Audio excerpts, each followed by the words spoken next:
진지한 덕후가 필요합니다. 앞으로 모시겠습니다. 너무 뭐라 그러지? 이렇게 있게 진지하게 소개를 해주셔서 몸둘 바를 모르겠습니다.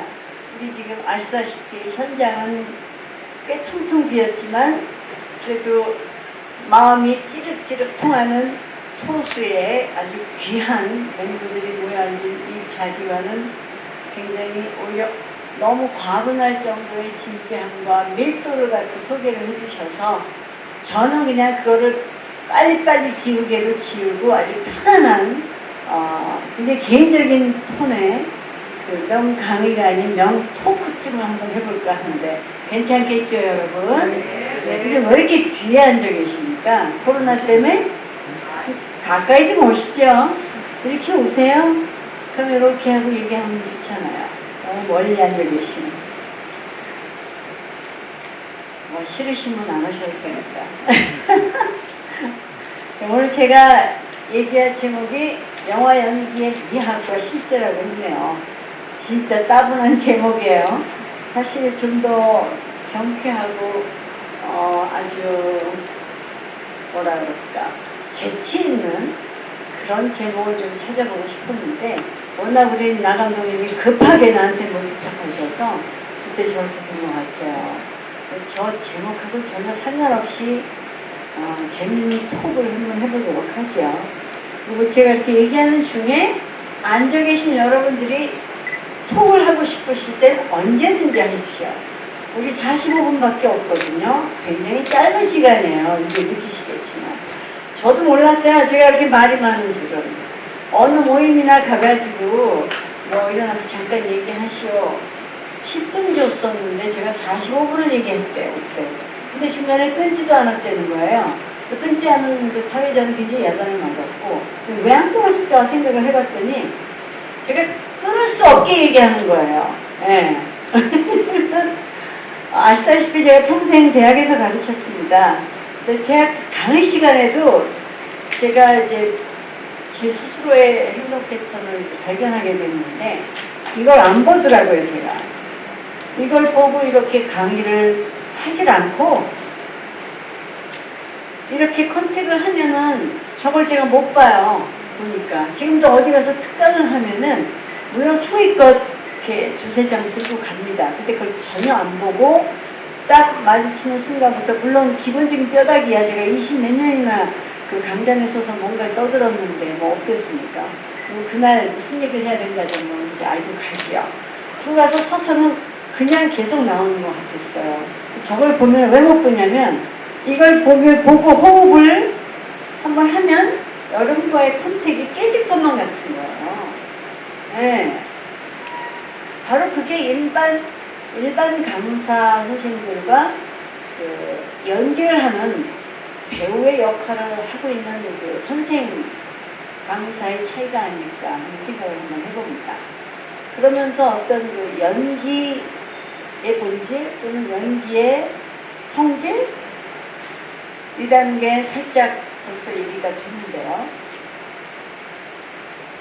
우선 한번 컨택이 시작되면 또는 한 문장을 연기할 때 중간에서 호흡을 함부로 쉴 수 없는 게 연기예요. 대사라고 할 수 있죠. 그리고 그거는 정말 적절할 때 숨을 끊거나 에너지를 다운시켜서 이렇게 쉬게 되면은 그건 다른 내용 또는 다른 문단에 그런 게 된답니다. 그래서 여러분들은 배우들이 그냥 뭐 일상말처럼 쭉쭉쭉쭉 하는 것 같겠지만 그 배우들은 나름대로 자기의 말 또는 그 문장 안에서 호흡을 면밀하게 계산을 하면서도 대사를 하기도 해요. 자, 우선 제가 오늘 짧은 시간이지만 얘기를 하는 그 요점을 좀 말씀을 드리자면 우선 영화 현장에 대한 얘기를 좀 해드릴게요. 그래서 영화에서 찍는 그 연기의 그 본질적인 또는 미학적인 그 요소들이 과연 뭘까 얘기를 잠깐 하고요. 그 다음에 제가 연기 현장에서 또는 영화 촬영 현장에서 겪게 된 이야기 그런 것들을 조금 정리해서 말씀을 드릴게요. 그리고 여러분들이 궁금하신 걸 물어봐 주시면 좋겠습니다. 도대체 이렇게 앉아서 너무 딱딱하게 지금 학문적인 쪽 얘기를 할 수는 없는 현장이잖아요. 굉장히 가볍게 얘기를 해도 될지 모르겠네요. 되겠죠? 예. 우선 영화 현장을 이해하려면 영화 현장과 영화 관람 현장이라고 할 수 있겠네. 아니면 영화 관람 현장과 영화 촬영 현장이 구분이 될 수밖에 없겠죠. 그 현장과 연극 공연 현장의 비교부터 한번 해보면 영화 현장, 영화 관람 현장 또는 영화 촬영 현장의 본질이 나올 것 같은데요. 좋습니다. 우리 혹시 여기 저 소극장 연극 공연 많이 보러 가보신 분이 있죠? 연극 보러 가보신 분? 다 보러 가고 오셨어요? 연극 보러 갈 때는 어때요? 예, 뭐 보통 티켓은 거의 안 사요. 연극에 관객이 별로 없으니까 그냥 초대권이 막 돕니다. 그래서 아는 사람이 준 초대권을 가지고 그냥 공짜로 가면 너무 미안하니까 케이크나 뭐 이런 꽃다발 조그만 거 이렇게 들고 가지요. 특히 이제 소극장 공연 같은 거에 대한 예를 드는 게 훨씬 공연성 얘기하기 좋을 것 같습니다.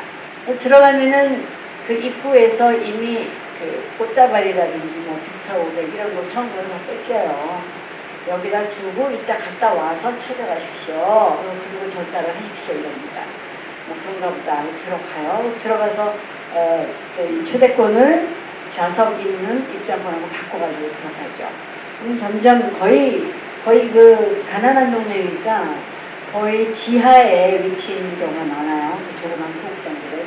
점점 계단을 내려가면서 이제 습기 찬 냄새도 올라오고 그래요. 들어갑니다. 그러면 이렇게 아주 화려한 등에 있는 의자 같은 건 없어요. 그냥 벤치가 주로 이 벤치 또는 계단 객석이 있죠. 거기 앉게 돼요. 앉으면 무릎이 막 앞사람 등에 닿을 듯이 앉을 정도밖에 안 되는 좁은 데에 앉게 됩니다. 공연 시작이 되기 직전 거기 스텝쯤 되는 사람이 쪼르르 나와가지고 어서 오십시오. 뭐 여기 오신 걸 환영합니다. 자, 근데 바로 주머니에서 핸드폰을 꺼내세요. 그리고 이 자리에서 그 바로 뭐를 배터리를 분리해 주십시오. 또는 뭐를 확실히 꺼주십시오 하고 확인 사살을 시키잖아요. 핸드폰 울리지 말게. 예, 그리고 중간에 화장실을 가는 것도 금지되어 있으니까 화장실 가고 싶으신 분은 제가 지금 모시고 갔다 올게요 라고 해요. 그리고 휴대폰은 확실히 끄셔야 됩니다. 진동도 안 된다고 그래요. 왜냐하면 진동으로 해놓으면 이 건물이 워낙 오래돼서 뭐 천정에 있는 조문기가 떨어질 수도 있으니까 반드시 꺼달라고 부탁을 하죠. 왜 그러는 것 같아요, 그들이? 왜 그러는 것 같습니까?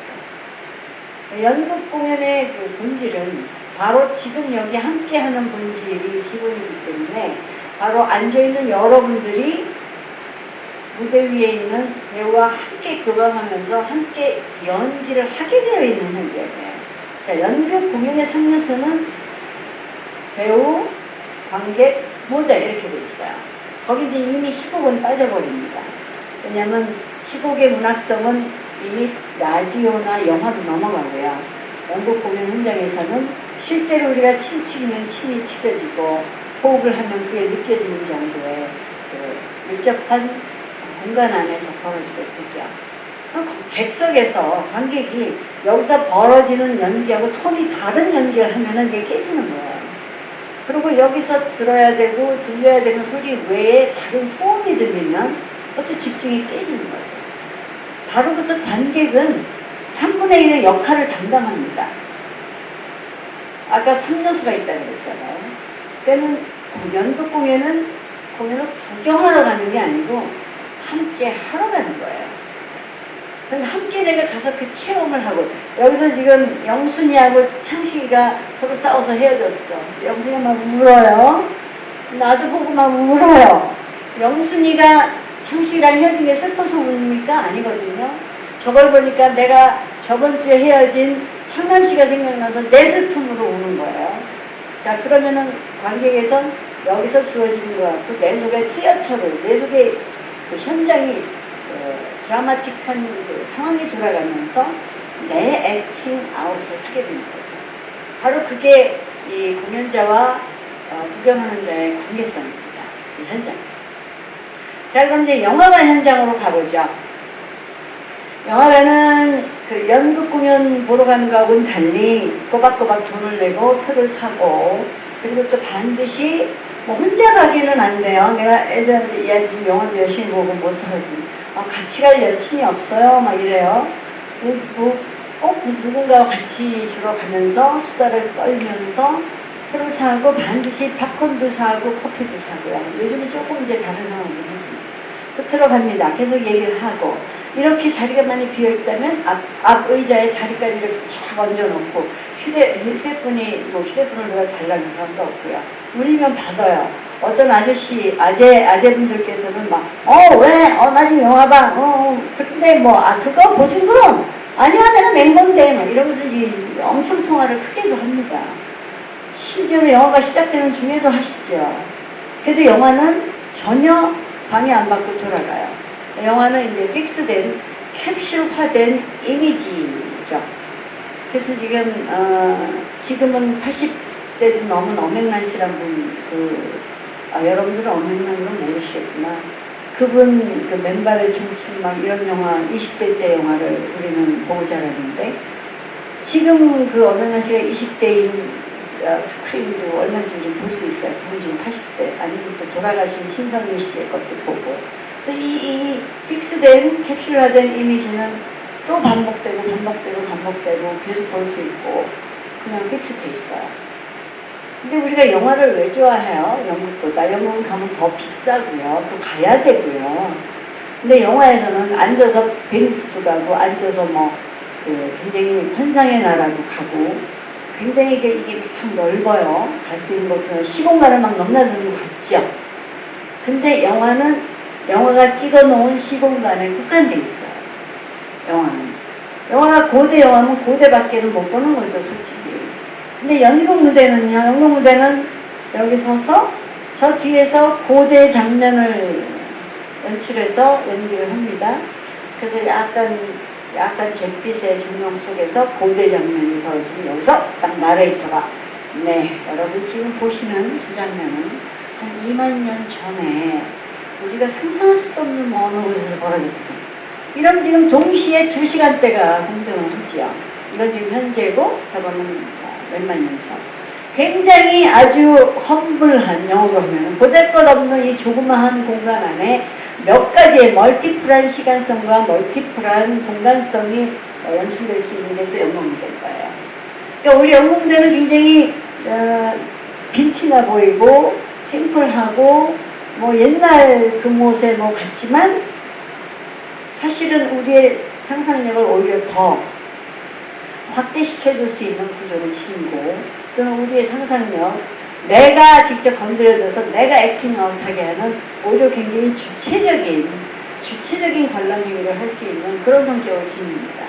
근데 영화관 보면은 주어진 거 픽스된 거를 열심히 엔조이하고 보게 되죠. 하지만 내가 거기에 매몰되는 거지 내 상상력의 여지는 거의 없어져 보여요. 그게 영화 관람 현장입니다. 근데 저는 항상 영화를 찍을 때 영화 촬영 현장은 아주 그냥 전형적인 공연 현장이다라고 생각을 합니다.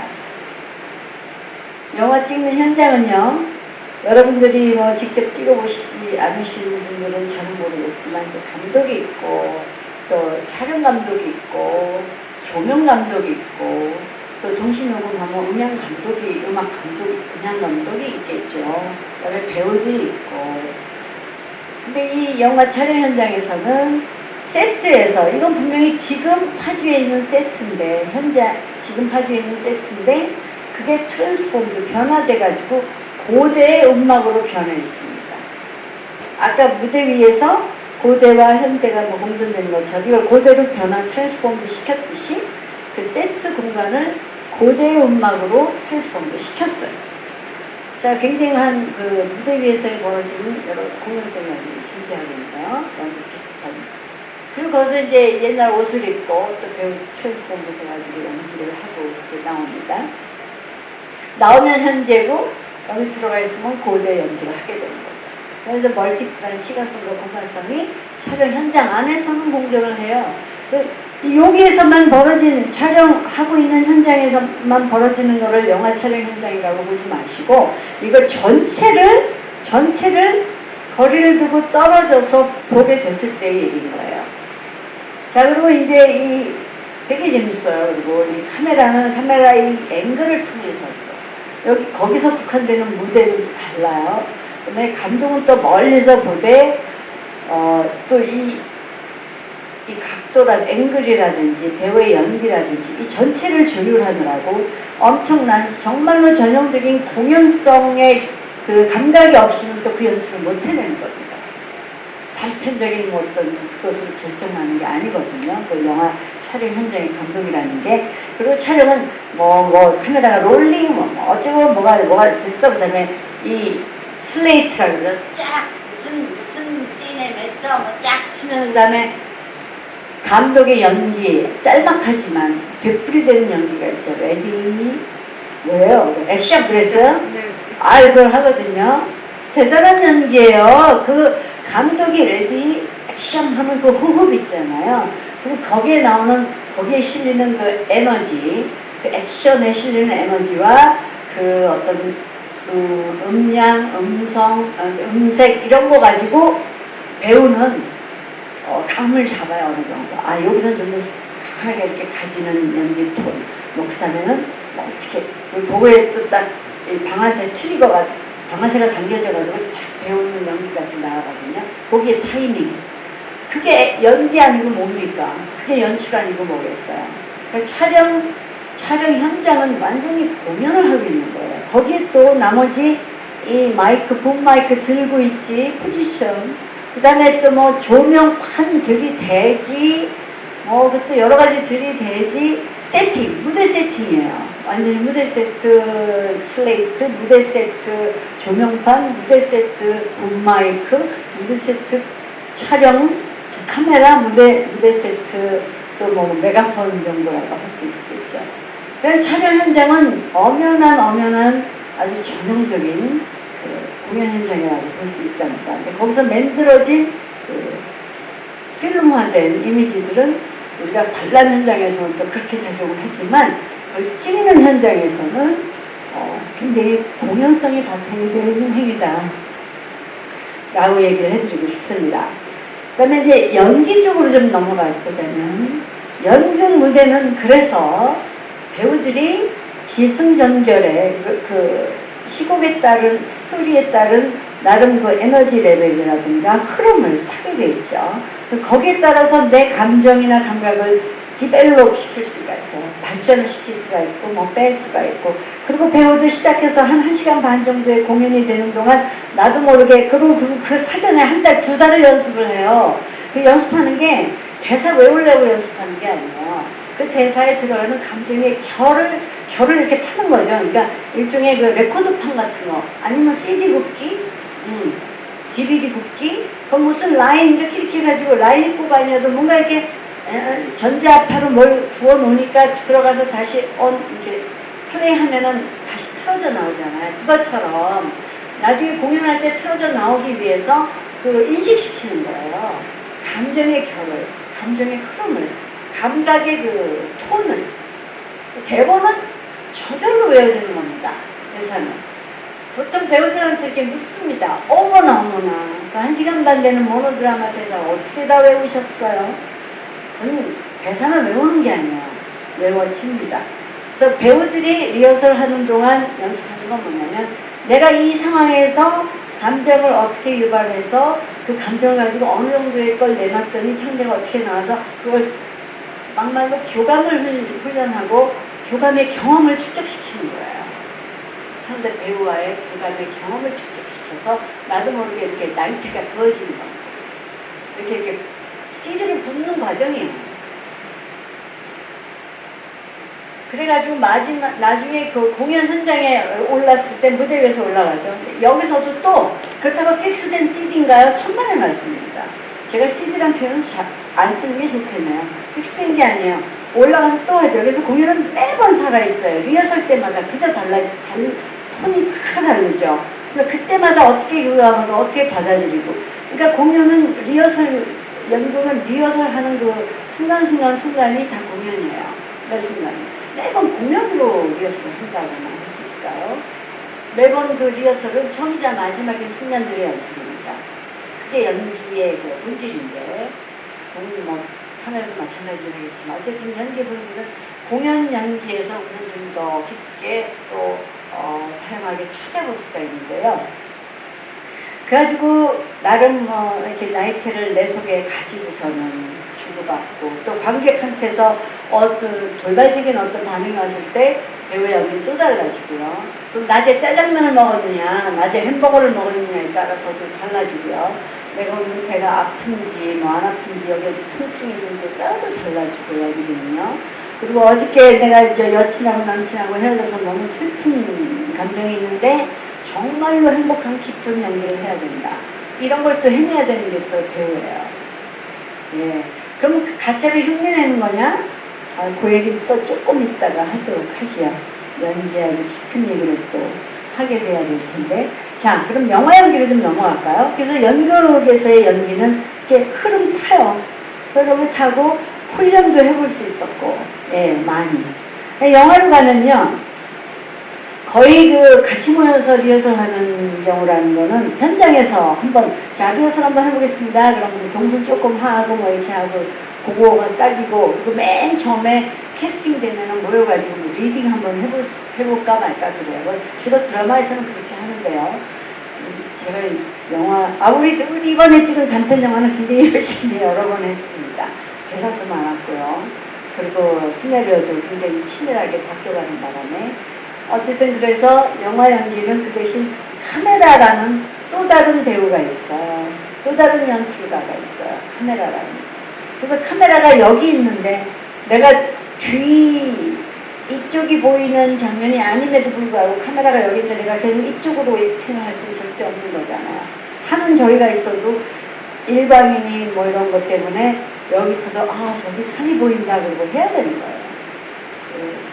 물론 그거는 연극 무대도 마찬가지지만 저기에 그냥 조명실 불밖에 없지만 저 산 너머에 뭐가 있을까? 산 저기 또 보죠. 그게 이제 비슷해요. 그 촬영 현장 찍는 현장에서는. 근데 이제 영화는 산 딱 나오고 카메라에서 잡힌 내 얼굴 보이면 산을 보고 있구나 이렇게 되는 거죠. 예.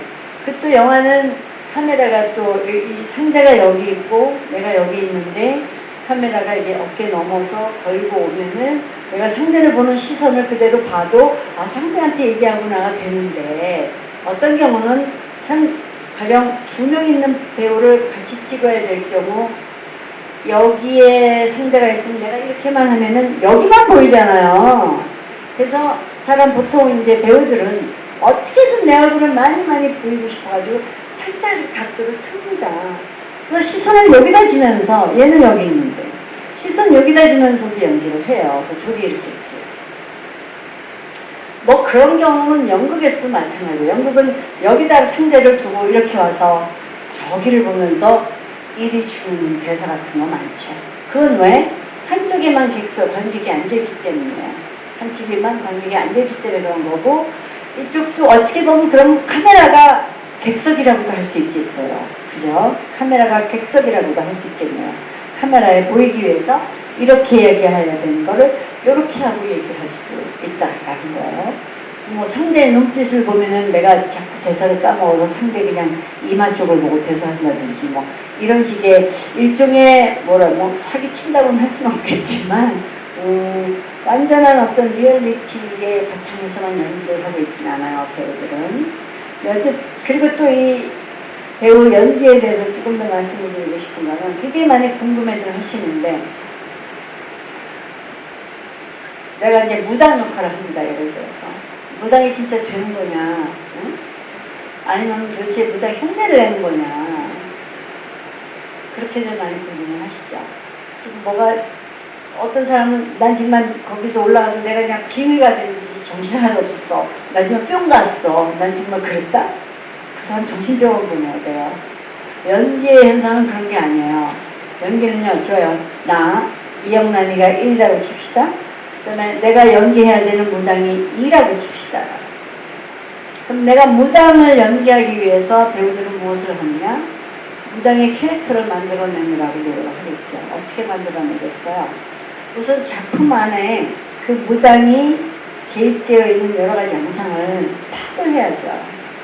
이 무당의 나이가 몇이고 교육 과정, 교육적인 배경은 어떻고, 사회적인 배경은 어떻고, 이 사람은 뭘 생각하는 사람이고, 무당을 싫어하는데 할 수 없이 신이 내려와서 된 건지, 아니면 세습적으로 엄마가 하니까 하게 된 건지, 이 사람의 심리 상태를 파악하려고, 또 이 사람의 지금의 상태는 어떨까, 또 뭐 이런 것들을 파악하려고 우선 대본 안에 나와 있는 그 상황들을 막 분석하려고 노력을 할 겁니다. 그 안에 있는 또 무당의 대사를 통해서도 분석을 하려고 노력을 할 겁니다. 그 대사, 상대방과 이 무당이 주고받고 하는데 무당은 어떤 식으로 반응을 하느냐, 어떤 식의 말투를 쓰느냐에 따라서도 그걸 뽑아가지고 그 무당을 만들어내려고 노력할 겁니다. 사람들은 자칫 착각을 해요. 그래서 대본 안에 마치 무당이 있다고 생각을 하십니다. 아니에요. 무당이 말한 대사가 몇 개 있고요. 무당이 처한 상황을 유추해 볼 수 있는 상황이 있을 뿐이에요. 그럼 결국 뭐예요? 연기하는 이영란이가 무당은 캐릭터를 창작해내는 거예요. 그게 어떤 역할이든 간에. 창작하는 과정은 뭘까요? 그래서 이영란이가 무당을 해. 그럼 진짜로 얘가 신들렸는데 내가 그럼 신들려야 되나? 신을 들리면 뭐 좋을지는 모르겠지만 신들리고 좋게 연기하고 나서 난 정신병으로 끌려가겠죠. 근데 그런 게 아니고 거기에 또 실체가, 작품 안에 실체가 있는 것도 아니었기 때문에 내가 뭐 무당이 진짜 신들리는 영화 또는 뭐 다큐멘터리 이런 것 또는 현장에 가서 열심히 봐가지고 롤 모델들을 찾습니다. 이건 어떻게 생겼을까? 뭐 지하철 지나가다가도 어쩌면 저렇게 생겼을까? 보고 또 내가 드라마에서 봤던 어떤 무당을 다시 또 찾아봐가지고 저런 식의 이미지 뭐 이렇게 가지고 열심히 자기도 모르게 그 구축을 시키죠. 그럼 그 안에 이영란이가 완전히 없이 구축이 되겠냐고요? 그건 아니거든요. 이영란이가 구축을 해내는 거예요. 이영란이가 이 무당의 인포메이션을 갖고 이영란이기도 하고 이 무당이기도 하고 이영란이 아니기도 하고 그냥 이 무당이 아니기도 한 아주 애매모호한 계속 파장치는 그런 캐릭터를 구축해내는 것을 3이라고 칩니다. 그거 바로 1, 그러면 이영란은 없어지고 그 다음에 2로 가서 무당만 남고 없어지고 그냥 무당의 연기 3만 남 이렇게 영어로 하면 리니어하게 단계적으로 실행되는 게 연기 현상이 아니에요. 그 1, 이영란이가 이 무당이라는 캐릭터를 만들어서 연기를 이영란과 무당을 왔다 갔다 하면서 연기하는 그 3, 1, 2, 3이 동시에 매 순간 파장치는 커다란 1의 현상이 바로 연기 현상입니다. 그래서 이제 입시 때 학생들이 오죠. 너는 왜 연기하려고 그러냐? 이 배고픈 길을 왜 가려고 그러냐? 뭐 여러 가지 삶을 살아볼 수 있잖아요. 뭐 내가 사장님도 돼보고 대통령도 돼보고 그럴 수 있어서 다른 사람이 돼볼 수 있어서 절대 되는 게 아니에요. 내 속에 있는 그 캐릭터스러운 그런 것들이 끄집어내져서 그것이 액팅아웃 되는 것이지 내가 그렇죠? 뭐 틀린 말은 아니네요. 그래갖고 그 상황 속에서 내가 그 캐릭터가 마치 살아가는 것처럼 사는데 그렇다고 이영란이가 없어지고 그 사장님만 살고 있는 것도 절대 아니잖아요. 이거 굉장히 애매모호한 얘기긴 한데 하여튼 연기를 하는 현상이 그렇답니다. 그래서 이제 무대 위에서 막 그렇게 집중해서 가고 있는데 객석에서 이상한 다른 일이 벌어지고 방해되는 게 깨지는 거죠, 그 집중이. 이거 영화 현장도 마찬가지. 근데 무대에 익숙해진 저 같은 그 배우의 경우 제가 이제 현장 경험에 대한 얘기를 좀 넘어가겠는데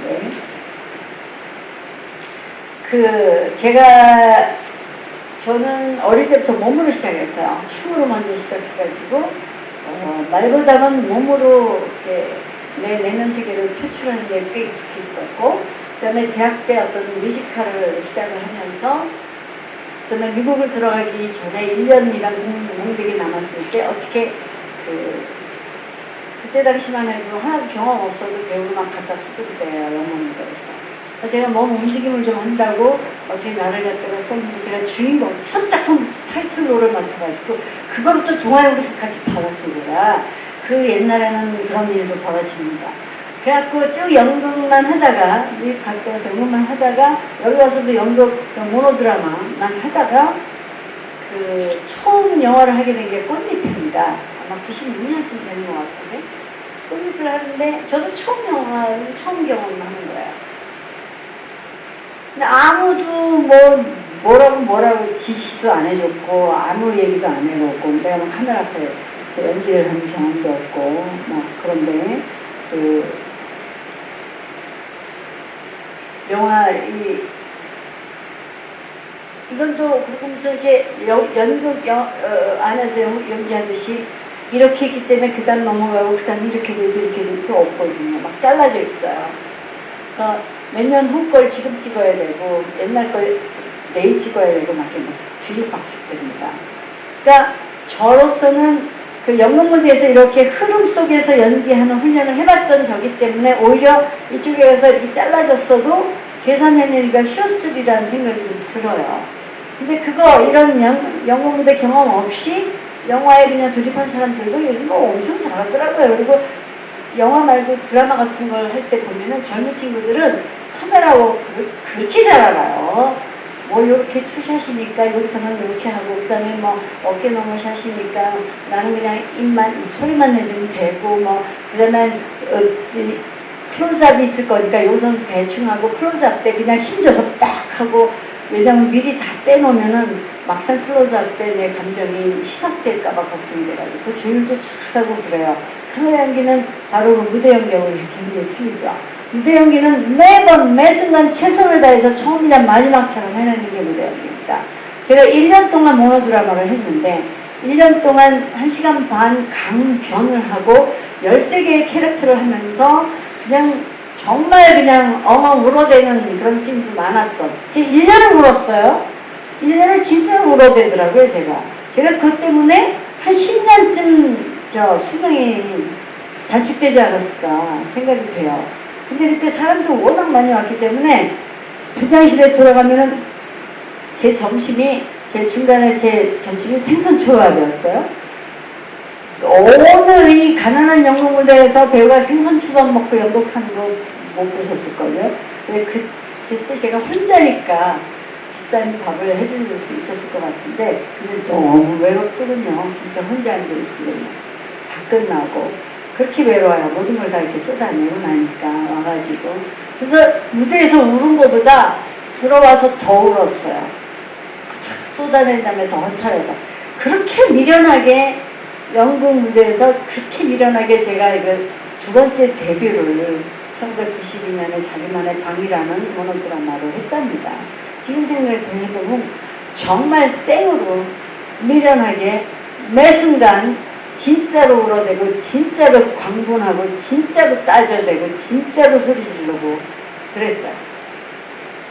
근데 이제 이 영화 쪽을 넘어오면은 그걸 이제 조율을 해야 되는 그런 테크니컬 측면이 발생을 하죠. 그래서 요즘에 그거를 이제 매체 연기 이래갖고 특히 대학에 들어온 친구들은 빨리 텔레비에 좀 나가고 싶고 그런 바람 때문에 매체 연기 이런 연기 이 현장에서 이렇게 해본 거 경험 하나도 없이 이쪽에 카메라가 이렇게 되면 여기서 이쪽 문으로 넣으면 쫙 흘리고 이렇게 되면 여기다가 대고 사실은 이렇게 해야 되는데 이렇게 하고 뭐 이런 테크닉부터 먼저 익혀서 하는 경우도 꽤 많아요. 특히 연기 학원 같은 데서 그렇게들 많이 가르친다고 해요. 그리고 어떤 젊은 배우는 나 감독한테 들은 얘기거든요. 감독님, 저는 언제든지 울 수 있어요. 이번에 왼쪽으로만 눈물 흘릴까요? 왼쪽으로만 쭉 흘린대요. 이번에 오른쪽만 흘릴까요? 오른쪽 쭉 흘린대요. 굉장히 이쪽 카메라 연기 쪽에서는 테크니컬한 측면이 많이 부각이 될 수밖에 없는데 그래서 그런지 테크니컬하게만 연기를 해내서 굉장한 병폐가 되기도 하는 게 바로 영화 연기의 그 실상이기도 합니다. 어쨌든 저는 그 꽃잎을 하면서 꽃잎도 뭐 지금도 저는 그냥 진짜로 할 수밖에 없어요. 왜냐면 저는 연극영화과를 나온 것도 아니었고요. 무슨 뭐 작품을 굉장히 많이 한 사람식에 속하진 않아요. 단지 양이 많진 않지만 제가 진짜로 내가 어떤 진정성과 내 직접 간접 경험을 충분히 밀도 있게 드러낼 수 있는 역할들을 좀 맡게 돼서 행운이었다고 생각이 되고요. 특히 이번에 단편영화 라리 감독님하고 찍은 거는 거의 저한테 맞춰진 배역이 아니었을까 싶을 정도로 그런 배역이었기 때문에 저도 감명 깊게 삶의 일부처럼 그냥 해냈는데 그 배우가 연기한다는 게요. 방금 얘기했듯이 1+2+3이 동시에 파장치는 커다란 일의 현상으로서 자기의 직접 간접 경험을 몽땅 다 동원해가지고 때로는 그 뒤에만 보이면 때로는 그냥 테크니컬하게 소리로만 울기도 하고요. 때로는 진짜 울 수밖에 없어서 울기도 하고 그런 식으로 연기를 해내게 된답니다. 그 이제 전문적인 용어로는 전문적인 그 흐름을 또 잠깐 설명하자면 연기 훈련에 이제 두 가지의 큰 갈래가 있어요. 안에서 시작되는 심리적인 연기의 흐름이 하나 있고요. 무슨 소리냐? 그래 그럼 배우 죽이란 얘기냐? 배우가 슬픈 연기를 평생 해야 된다고 생각해 보십시오. 그 배우 일찍 골아서 죽지요. 맨날 슬프면. 그래서 밖에서 신체적인 훈련을 통해서 슬픈 말소리 또는 슬픈 톤 또는 슬프게 툭 던져만 주면 우는 건 관객이 울 수 있게 만들게 해주는 밖에서 하는 연기 훈련 기법 이렇게 두 가지가 있습니다. 그에 따라서 공연 양식도 굉장히 달라지죠. 영화도 마찬가지예요. 영화도 우리가 보는 듯이 그냥 극영화만 있는 게 아니거든요. 영화에도 굉장히 뭐 독일 표현주의적인 영화도 있고 이태리 아주 극사실주의적인 영화도 있고 옛날 버전이긴 합니다만 요즘에는 뭐 그냥 걔네들 뭡니까? 왜 죽은 애들 좀비? 좀비들 나와가지고 하는 판타지가 요즘 또 엄청나잖아요. 판타지 영화에서는 또 일상적인 연기를 해서 또 안 되겠죠. 거의 그 독일 익스프레셔니즘처럼 그냥 이런 것들이 굉장히 또 필요해지는 그런 연기도 있고 하여튼 연기에도 톤은 여러 가지고 왜냐하면 그 톤이 영화의 장르가 또 다르고요. 연극의 또 그 장르라고 하면 안 되겠구나. 연극 공연 양식이 틀리고 이 영화의 그 스타일이라 그럴까요? 영화도 그 장르 맞네요. 예, 로맨스가 있고 액션이 있고 뭐 누아르 액션이 있고 뭐 이런 것처럼 거기에 따라서 연기 톤도 좀 다르게 잡히겠죠. 그래서 처음에 리딩할 때 그 감을 잡아야 돼요, 배우가. 어떤 톤으로 가야 되는구나. 또 그거를 얘기해주는 감독이 별로 없었어요. 저는 그게 굉장히 중요하다고 봅니다. 제가 드라마를 이제 옛날에는 텔레비 보는 사람을 굉장히 무시하고 그랬는데 이제는 제가 하는 일이 그거니까 굉장히 열심히 보는데요. 그래도 재미없는 건 못 봅니다. 재미있는 거 잘 만든 것만 보는데 참 묘하게 이 장르물에서 또 장르물에 어울리는 연기 톤으로 쭉 가고 있고요. 이쪽 코믹은 또 코믹에 어울리는 연기 톤으로 이렇게 조화롭게 가고 있고요. 그 다음에 사극은 또 사극대로의 또 퓨전 사극은 퓨전 사극대로의 어떤 연기 톤이 잡혀서 가지만 어떤 배우는 또 너무 튀어서 쟤는 안 되겠다 이런 느낌을 받게 돼요. 그런 그 연기 톤이라는 굉장히 어려운 분야라거나 어려운 양상이 있어요. 근데 그걸 감독이 그렇게 만들어서 지시해서 하는 건지 배우들이 어떻게 하다 보니까 그렇게 조화가 만들어지는 건지 아니면 대본을 보면 그냥 감이 오죠. 그 대사대로 읽고 하다 보면 거기 그 대사에 어울리는 톤이 잡히기도 하고 그 세 가지가 다이기도 하고 이렇게 돼서 연기 톤 형성이 되는 것 같고요. 제가 꽃잎을 찍고 근데 이 얘기는 꼭 한번 해보고 싶네요.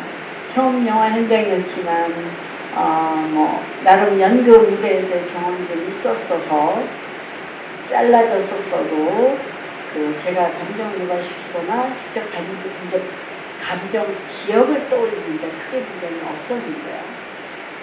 고창에서 찍었어요. 물론 그게 금남로가 광주에 있죠. 광주 주변에 있는 사람들도 다 개입이 됐었으니까 고창도 뭐 뭐 말은 돼요. 고창 쓰는데 나한테 사투리 써야 된다는 말을 아무도 안 해주는 거예요. 고창 사람 전라도 사투리 쓸 거 아닙니까?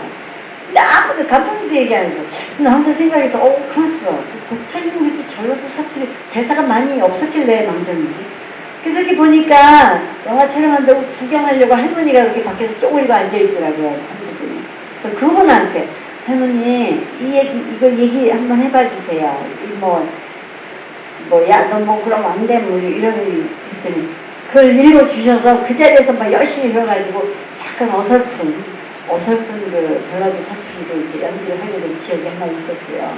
그 다음에 또 영화 연기 현장에서 또 정말 아주 대표적인 예라고 생각돼서 말씀을 드리겠는데, 그 꽃잎 영화를 보시면 아들 하나 딸 하나가 있는데 아들이 군대에 가가지고 그 원인 모르게 죽잖아요. 그러니까 그때 한참 있었던 그 어디 뭐 데려가서 죽이는 이런 연유로 아들이 죽은 거죠. 그리고는 양복 입은 사람들이, 그러니까 정부 측에서 걔가 이제 데모하고 이러다가 군대에 끌려갔으니까 그걸 이제 없애버리는, 뭐 거기서도 반항을 했는지 어쨌는지 많이 그런 일이 있었죠. 80년대 70년대 말에. 근데 그래서 이제 소리소문 없이 없어집니다. 그냥 뭐 병사로 취급이 됐든지 어쨌든지. 그래가지고 그 아들이 죽었다고 양복 입은 사람 둘이 와가지고 약간의 위로금과 함께 이걸 건네요. 근데 그걸 보고는 이 엄마가 오열하는 장면이 있어요. 그 땅바닥에 양복들을 막 쥐어뜯고 막 양복을 막 잡고 이러면서. 그래서 방 안에 있다가 이정현이, 내 딸이 이 조금 모자란 계집아이가 해서 야 너 그러지 마. 뭐 그래서 정현이가 앉아있는데 그것이 문짝이 이렇게 닫혔다가 이렇게 열려야 되고, 포터칩이라는 그런 이렇게 경사가 지어지는 카메라대 위에 카메라가 올라가 있었고, 나는 바깥에서 이렇게 오열을 해야 되고 양복들은 서가지고 양복에 찢겨야 되는 그런 장면인데, 이렇게 그거를 이정현이가 보는 거죠, 살짝. 근데 그 문이 살짝 열리는 타이밍, 이 포터칩, 이 카메라 경사가 이렇게 돼가지고 이 딸내미와 바깥에 엄마의 오열 장면을 동시에 잡아야 되는 그런 타이밍. 엄마가 뛰쳐나가서 맨발로 그 양복을 잡으면서 막 땅바닥에 자갈 땅바닥에 누워서 오열하는 장면. 이런 것들이 타이밍이 맞아야 되는 거예요. 배우는 굉장히 잘했어요. 나는 처음부터 잘했는데 그 타이밍 안 맞고, 열리는 타이밍 안 맞고, 또 뭐 저기서 각도가 지금 안 잡히고 쫙 열리면서 이게 이렇게 되면서 얼굴 보이고 이렇게 하고 엄마가 탁 튀어나와서 자꾸 이걸 해야 되는데, 그게 그렇게 안 맞아가지고 제가 그 오열 장면을 한 13번을 했어요. 그 중에 또 변수는 뭐냐면 해가 들어왔다 나갔다 하는 거예요. 조명이 바뀌는 거죠. 조명도 바뀌면 안 되고. 그것도 하다 보니까 비행기 날아가는 소리가 나서 또 그것도 안 되고. 하여튼 그런 식으로 해가지고 영화 현장에서 배우의 연기라는 건 어찌 보면 굉장히 소품처럼 취급이 되기도 해요. 예. 배우가 그 엄청난 감정을 이렇게 격하게 올려가지고 난리를 치고 그래야 되는데, 그걸 테크니컬 프로블럼 때문에 열몇 번을 반복해야 되는 거예요. 그런 게 또 영화 현장이기도 합니다. 연기적인 측면에서 보면은. 무대에서는 그런 일은 없죠. 무대에서는 대본대로 안 됐어. 상대가 대사를 까먹어. 내가 까먹어. 절대로 다시 할 수도 없고, 까먹었다고 죄송합니다. 이거 안 돼요. 그 자리에서 어떻게든 살아있는 순간으로 계속 넘어가 줘야 됩니다. 그게 이제 연극, 무대에서의 연기 본질이고, 가장 대표적인 아까 그 영화 현장에서의 연기 본질은 또 아까 꽃잎 그 오열 장면으로 얘기가 될 수 있을 것 같아요. 짧은 시간이었지만 지금 시계 보니까 시간이 됐어요. 약간 4분이 오버됐군요. 그래도 한 질문을? 혹시 질문 있으시면 받을까요? 없으시면 넘어가고요. 궁금하신 거 있어요? 개인적인 질문도 괜찮습니다. 예. 이영남 배우님이 사실 어떤 분인지 잘 몰라서 잠깐 찾아봤는데, 제가 전에 봤던 공항 가는 길 그 미니 시리즈였죠. 재밌게 봤는데, 그것을 촬영할 때 무슨 재밌는 에피소드가 있었는가 궁금해서 그 드라마를 좀 재밌게 봤던 기억이 있었어요. 예, 공항 가는 길. 네. 제가 드라마도 꽤 했죠, 그죠? 뭐 재밌는 에피소드 뭐 별로 생각 안 납니다. 생각 하나 나는 건 이 굉장히 그 현대판 시어머니 역할이었는데 뭐 약간 까탈스럽고 그 조금 깍쟁이 같은, 근데 뭐 결코 미워할 수는 없는 그런 시엄마 역할이었죠. 거기서 시엄마가 이제 손녀 가지고 있다가 굴러오는 축구공을 빡 차고 팍 넘어져가지고 발이 삐끗합니다. 그래서 병원에 입원을 해요. 입원을 하는데 저 배우에게는 또 여러 가지 여지도 있어요. 꼭 시키는 대로만 하는 것도 아니고, 그리고 감독이나 누구는 일일이 지시 못해요. 하도 여러 개를 신경 써야 되니까. 그래서 저는 거기서 제가 혼자 설정을 했습니다. 어떤 설정을 했냐면, 머리를 양갈래로 딱 앉아 있었어요, 제가. 그러니까 병원이니까. 제가 중고등학교를 다 미션스쿨을 나왔는데, 무용반이었기 때문에 긴 머리를 항상 닦고 다녔거든요. 그리고 병원에는 계속 누워 있어야 되니까 이 시어머니가 머리가 길었거든요. 제가 지금도 길지만 사극이 오면 제대로 좀 해보려고 지금 안 자르고 있는데 사극 아직 안 오고 있고요. 그 대신 이번에 단편 영화 찍을 때 쪽짓고 살풀이 치는데 이 긴 머리가 아주 잘 활용이 됐습니다. 어제도 그래서 긴 머리니까 이거 뭐 맨날 이렇게 둘둘 말고 가면은 좀 진부하잖아요. 그래서 양쪽으로 머리 닦고 저는 했는데 우리 아들 이름이 뭐더라? 그 크사라네. 좀 괴물 같은, 괴물이란다. 생각이 예? 네. 이름은 생각이 안 나는데 크다란 친구 있어요. 기장 기장 아들이 와가지고 네. 하는데 같이 땅콩 집어먹어서 대사하는데 그게 재밌었다 그러네요. 그 시어머니 양쪽으로 딴 머리 때문에. 그래도 바로 그렇게 배우는요, 또 연기하는 그 부분에서 자기가 개인적으로 굉장히 많이 창의적으로 생각해내는 여지들이 있습니다. 해야 되고요. 일일이 얘기 안 해줘요. 혹시 이 중에서도 배우분이 계시거나 앞으로 배우를 해보시겠다라고 생각하시는 분, 충분히 감독이 지시하지 않고 얘기하지 않은 부분들을 배우가 생각해서 감독님 여기서 이렇게 하면 어때요? 이렇게 하면 어때요? 저 이렇게 하고 싶은데요? 해볼게요. 그거 하는 거 좋은 겁니다. 네, 그럼 여기서 제 얘기는 마치겠습니다. 또 다른 기회가 있으면 또 재밌게 이야기 나누도록 하죠. 감사합니다. 네, 지금까지 수고해주신 이영란 교수님께 다시 한번 박수 부탁드립니다.